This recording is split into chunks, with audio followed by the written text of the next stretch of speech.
사사기 18장 1절입니다. 같이 읽겠습니다.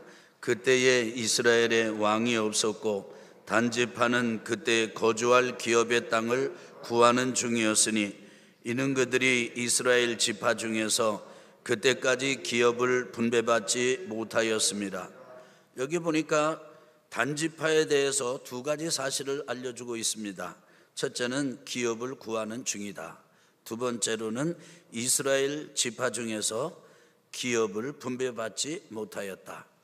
오늘 말씀을 그냥 언뜻 껍데기로 이해를 하면 여호수아가 가나안 땅을 정복하면서 각 지파에게 땅을 분배하고 나눠줄 때 단지파는 쏙 빼놓고 안 준 것처럼 생각할 수도 있겠습니다. 그러나 이 여호수아 19장을 보게 되면은 단지파에게도 땅을 줬습니다. 그런데 단지파는 지금까지도 거주할 기업을 이룰 땅을 차지하지 못하고 있었던 거죠. 그래서 여전히 땅을 구하고 있는 겁니다. 왜 그랬을까요? 그것은 이 단지파가 분배받은 땅의 위치를 보면 좀 이해가 됩니다.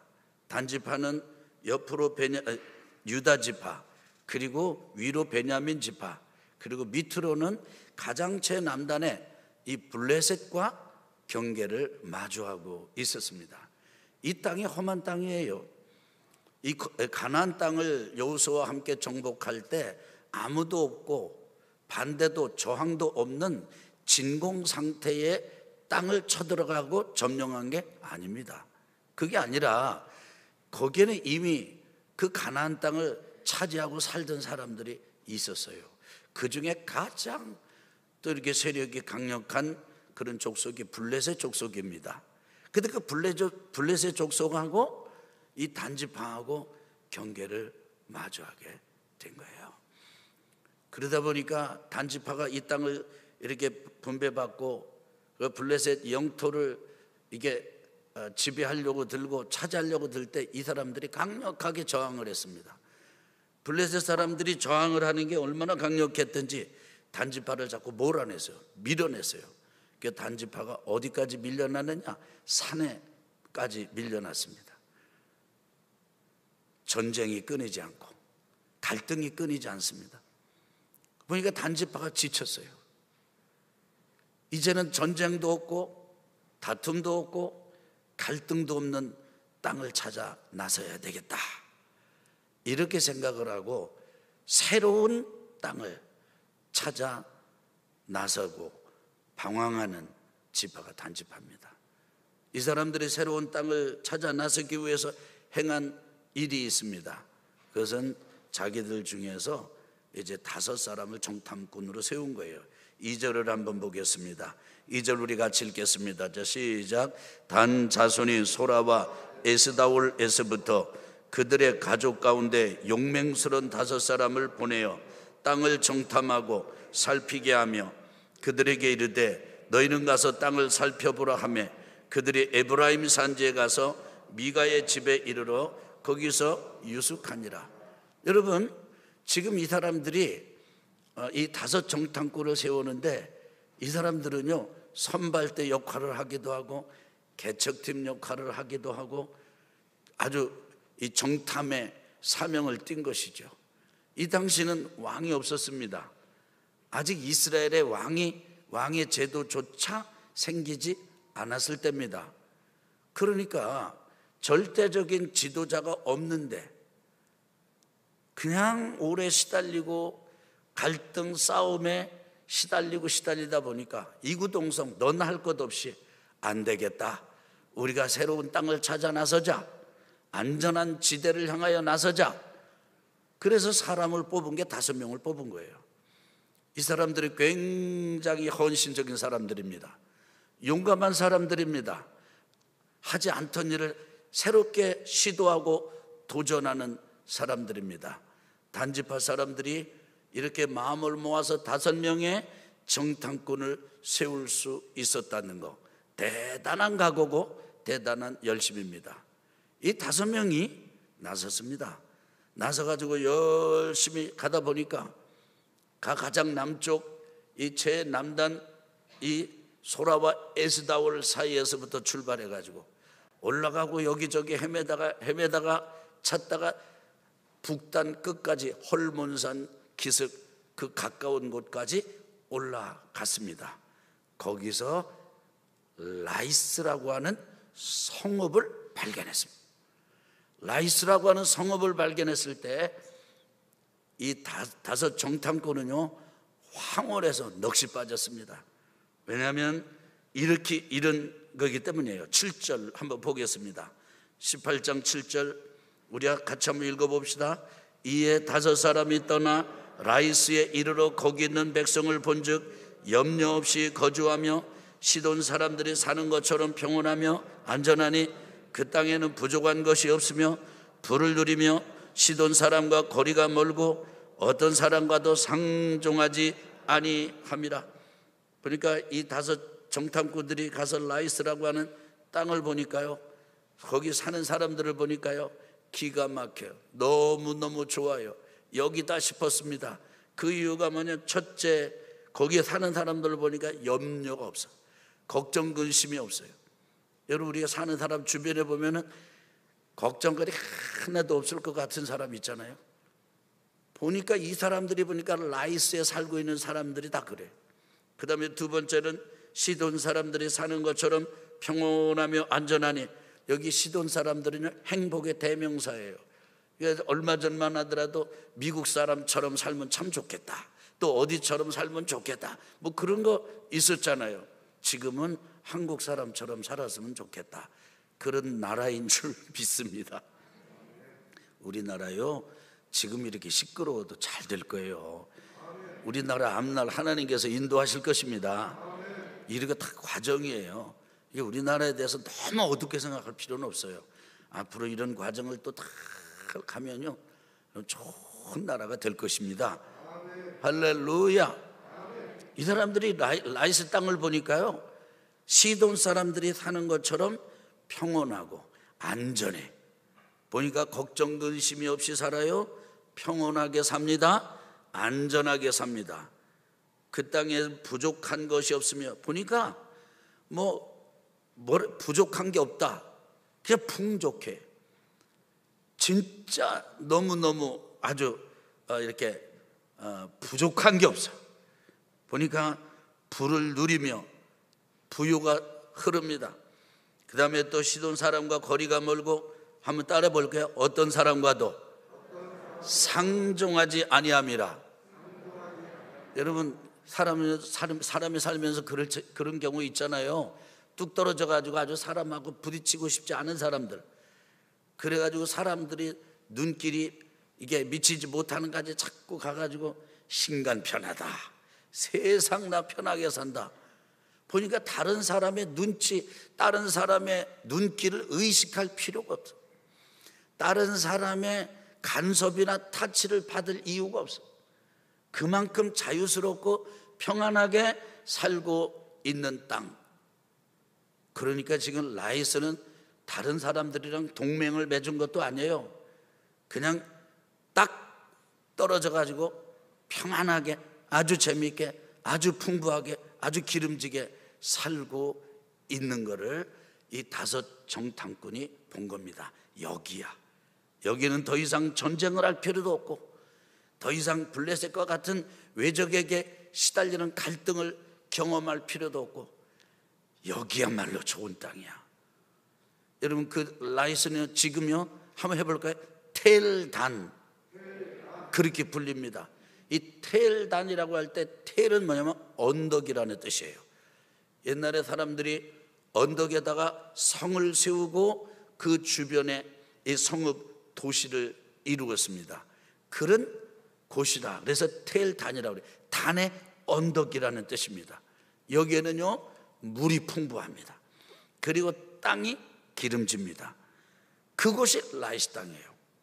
5 사람이 여기를 발견하고 너무 좋아가지고 한 걸음에 서둘러서 다시 고향 제 있던 곳으로 왔습니다.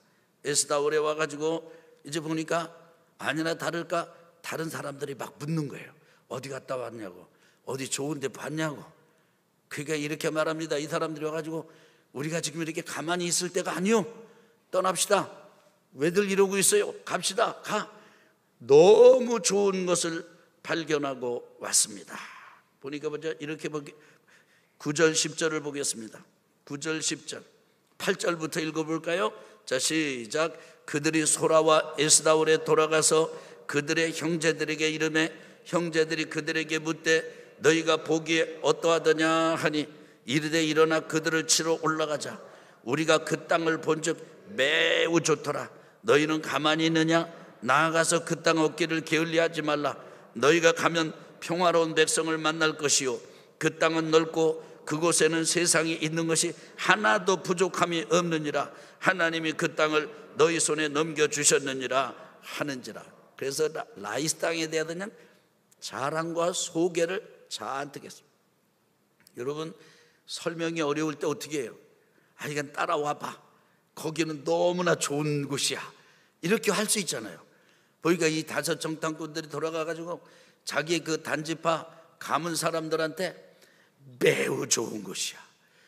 거기는 세상에 부족한 게 없는 곳이야. 그리고 거기는 평화가 넘치는 곳이야. 이것을 우리 사람들이 갈구하며 붙인 이름이 있습니다. 한번 해볼까요? 유토피아. 따라 해봅시다. 낙원. 이게 그런 말이에요. 우리가 유토피아, 이상향, 너무너무 좋은 땅, 낙원을 찾았다. 지금 이렇게 있을 때가 아니요. 우리랑 같이 갑시다. 그래서 이 5 정탐꾼이 가서 얘기를 했더니요, 그 얘기를 듣는 이 단지파 사람들이 가슴에 막 뛰었습니다. 막 쿵쾅쿵쾅. 거기 가보고 싶다. 막 눈알이 나올 정도가 됐어요. 그 사람들이 완전 무장을 하고 일하던 거 다 놓고 따라 이 사람들과 함께 나섭니다. 그 인원이 무려 600명이나 됐습니다. 600명이 5 정탐꾼과 함께 이제 나섰어요. 그리고 여기 라이스 땅까지 올라갔습니다. 라이스 땅은 다른 지역하고 이렇게 분리되어 있었기 때문에 이 600명의 무장한 군사들이 들이닥치니까 그냥 손쉽게 점령을 당하고 말았습니다. 단지파가 그 라이스 지역을 점령한 거예요. 차지한 거예요. 물 좋고 기름지고 땅 좋고. 그래서 이 사람들이 그곳에서 이제 정착해서 살게 됐습니다. 좋은 일이 열린 거죠. 그러면 이런 정도의 후속 스토리는 어떻게 전개가 될 것 같습니까? 옛날 얘기를 봐도 그렇고 상식적으로 얘기를 들어봐도 그렇고, 아니 좋은 땅에 들어가서 그 평안한 땅에 들어가서 이제 새로운 성읍을 이루게 됐는데, 그러면 그곳에서 단지파가 잘 살았더라, 이렇게 되어야 마땅하지 않겠습니까? 요까지만 읽으면 누구나 다 그렇게 생각하고 상상할 것이에요.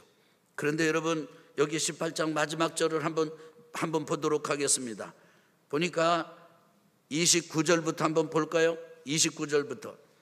사사기 18장 29절 같이 읽겠습니다. 이스라엘에게서 태어난 그들의 조상 단의 이름을 따라 그 성읍을 단이라 하니라. 그 성읍의 본 이름은 라이스였더라. 보니까 이 단지파 이 사람들이 가가지고요, 간판 내려, 라이스 간판 내려, 여기는 이제부터 단이야, 지명을 바꿔버렸어요. 삶의 터전을 밑에 땅 분배받은 땅에서부터 여기 지금 저 북녘 땅, 여기 가장 기름진 땅 라이스로 바꿨습니다. 그리고 그 땅의 이름을 바꿨습니다. 더 이상 라이스라고 하지 않고 단이라고 이름을 붙였어요. 그런데 30절은 이렇게 합니다. 같이 읽겠습니다. 단 자손이 자기들을 위하여 그 새긴 신상을 세웠고 모세의 손자요 게르솜의 아들인 요나단과 그의 자손은 단지파의 제사장이 되어 그 땅 백성이 사로잡히는 날까지 이르렀더라. 여기 보니까 어떻다는 거예요? 단 자손이, 결론이 뭐예요? 30절에 사로잡히는 날까지, 사로잡히는 세월이 있었다는 거예요. 쉽게 말하면 망했다는 겁니다. 실제 성경의 역사를 보게 되면은 단지파가 이렇게 살기 좋은 땅 라이스로 들어간 이후에, 이렇게 아수르와 바벨론에 의해서도 무너지기도 했거니와 이미 성경에서 더 이상은 단 지파가 거론되지 않는 사라진 소멸된 지파가 되고 말았습니다. 아니, 더 이상 전쟁도 없고, 잘 들어보세요, 더 이상 갈등도 없고 싸움도 없고 밀려날 것도 없고 저항할 것도 없고 세상에 물 좋고 땅 좋은 땅 나이스로 옮긴 단지파 사람들이 왜 이렇게 무너지고 소멸되고 사라지고 결국은 망해버렸습니까? 이유는 단 하나입니다. 그들이 그 좋은 땅으로 들어갈 때 자기들만 들어간 게 아니에요. 우상을 모시고 들어갔습니다. 우상 단지를 모시고 들어갔어요. 뭐를 모시고 들어갔다고요? 우상 단지를 모시고. 그 사연은 이렇습니다. 5 정탐꾼이 처음에 새로운 그런 좋은 땅을 찾아 나서다가 헤매다가 에브라임 산지 미가라고 하는 사람의 집에 가서 하루 묵게 됐어요. 거기 묵어서 잠을 자는데 어디서 익숙한 말소리가 들려, 레위 사람의 익숙한 말소리가 들려서 물어봤습니다. 아니, 당신 여기서 무슨 일을 하고 여기 얼마나 수입이 되고 어떻게 합니까? 물어봤어요. 이 사람이 말하는 겁니다.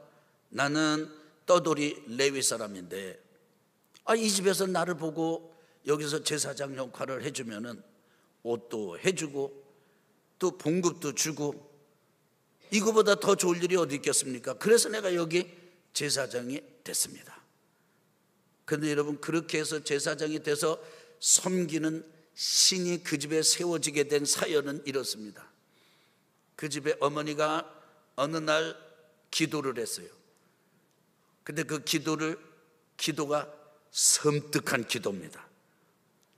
제가 가지고 있던 돈을 잃어버렸습니다. 어떤 도둑놈이 돈을 훔쳐갔습니다. 그 도적에게 저주를 내려주십시오. 그 기도하는 것을 아들이 들었어요. 아들이 보니까 섬뜩해. 왜냐하면 자기가 어머니 돈을 훔쳐갔거든요. 근데 가만히 저주를 내려달라고 기도하는 걸 보니까 자기 저주받게 해달라는 기도예요. 엄마 뜨거라. 훔쳐간 돈을 갖다가 어머니한테 바치면서 어머니 그 기도 거둬주세요. 제가 훔쳐갔습니다. 여러분, 정상적인 어머니와 아들 사이면은 어떻게 되겠습니까? 그렇게 훔쳐가면 안 된다. 도적질은 나쁜 것이야. 그렇게 하다가는 바들도둑이 소도둑이 되는 법인데 너는 이미 거의 소도둑이나 됐구나. 안 되지.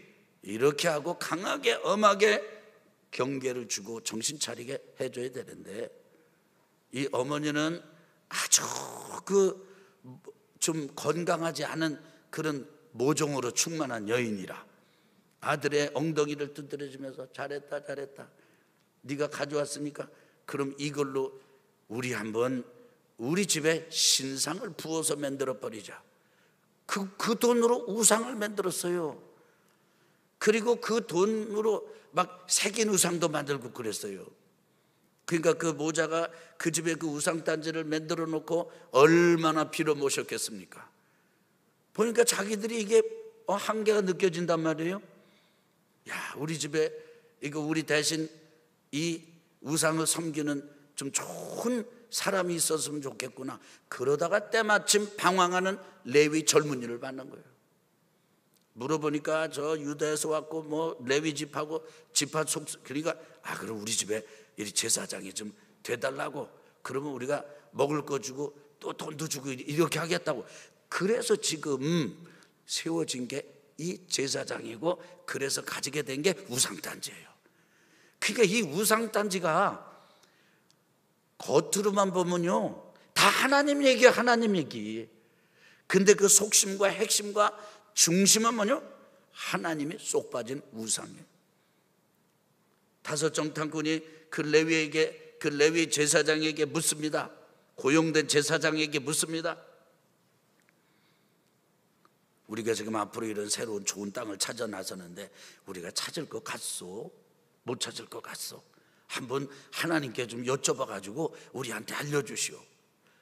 다섯 정탐꾼이 그런 얘기를 들으면 그 집에 그런 우상단지가 생겼대더라, 그 다음에 그 집에 이런 제사장이 있구나, 이걸 알게 됐으면 진짜 제대로 아브라함의 후손, 이삭의 후손, 야곱의 12아들의 후손이라면은 그렇게 말하면 안 되죠.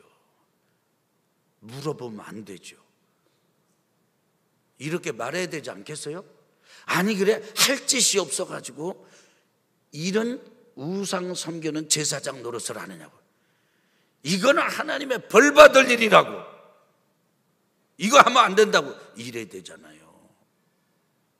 기여 아니요? 이렇게 알려줘야지. 그런데 그 제사장한테 물어서, 저는 그 부분을, 이 대목을 읽으면서 묻는 그 사람들이나 대답하는 이 사람들이나 참 따분하기가 짝이 없구나.